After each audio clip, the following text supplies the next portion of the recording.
Good morning. This is my article critique 3, the relationship between ESSA and the teacher evaluation system.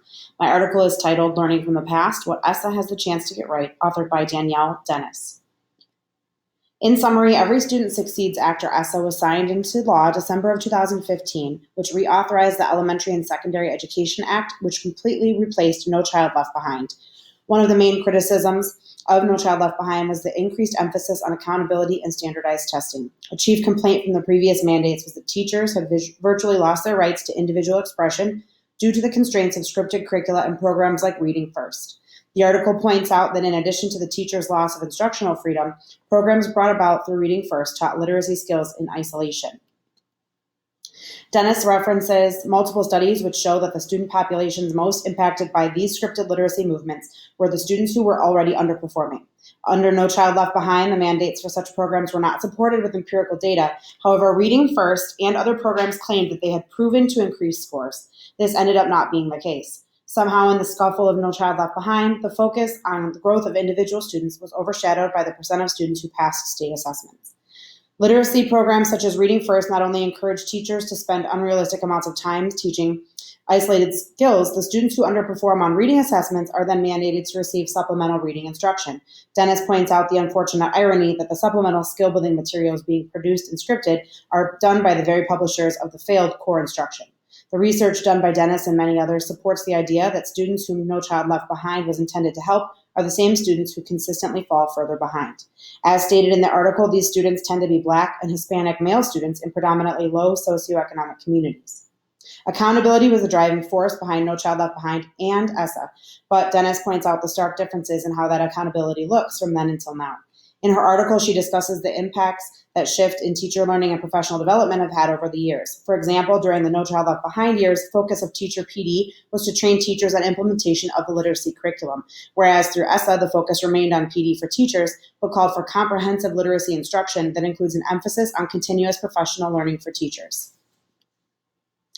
Dennis presents information in this article in a way that provides clarity to the reader. The research and her analysis of such are clear, concise, and pertinent to the central idea that ESSA can be successful given the indelible past of No Child Left Behind. It is important to note the background that Dennis brings to her writing. She is an associate professor of literacy. Therefore, while reading her article, there is notable emphasis on literacy and the impact of ESSA. She does include other elements of ESSA, such as teacher evaluation and assessment. However, in my opinion, this can present a skewed understanding of ESSA and No Child Left Behind to any reader who may not be entirely familiar with these concepts. Despite this minute shortcoming, Dennis presents a plethora of research to support her analysis. The research she introduces to the reader is comprehensive in nature. The study spans a 10-year time frame, aligning to her discussion of the changes in laws for No Child Left Behind to ESSA. She also draws her research from varying sources, including studies done specifically in low-income areas, to general literacy and the classroom implications of these laws. Overall, the article is a sound resource for the reader and an article that is packed full of relevant, timely information that can help the reader draw their own conclusions about future successes of Every Student Succeeds Act once the reader has an understanding of her background.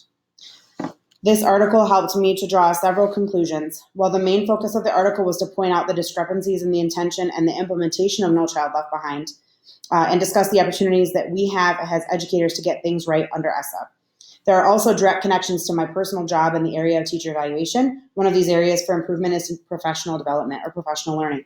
As part of the growth model of teacher evaluation, it's imperative that teachers continually practice self-reflection and seek growth opportunities through professional development. ESSA promises to implement practices to recruit, retain, and train effective teachers, so we should see efforts of this in our own districts. Secondly, in response to the criticism of scripted curriculum, ESSA states that teachers will use various assessment methods to inform their instruction, meeting the needs of each and every child. For my own teacher evaluation model, this accounts for nearly 7 of the 23 elements in the focused teacher evaluation model by Marzano. An example of this would be in standards-based planning, by closing the achievement gap through rigorous lesson planning. I view this intention as the ability of teachers to use the resources they have to meet the unique needs of every learner in their classroom. Lastly, increase student performance. Student achievement is the end goal of ESSA. Each of us is responsible in some way for student achievement and is strongly linked in some cases to our evaluations.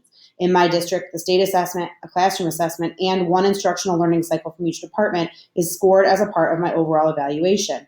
Simply, ESSA requires student success. This is about the process by which we structure our teaching and our instruction to include more well-balanced assessment. Ultimately, these practices contribute to our own evaluations, Though when done correctly, this data is not seen as punitive, but relatively reflective of student and teacher growth.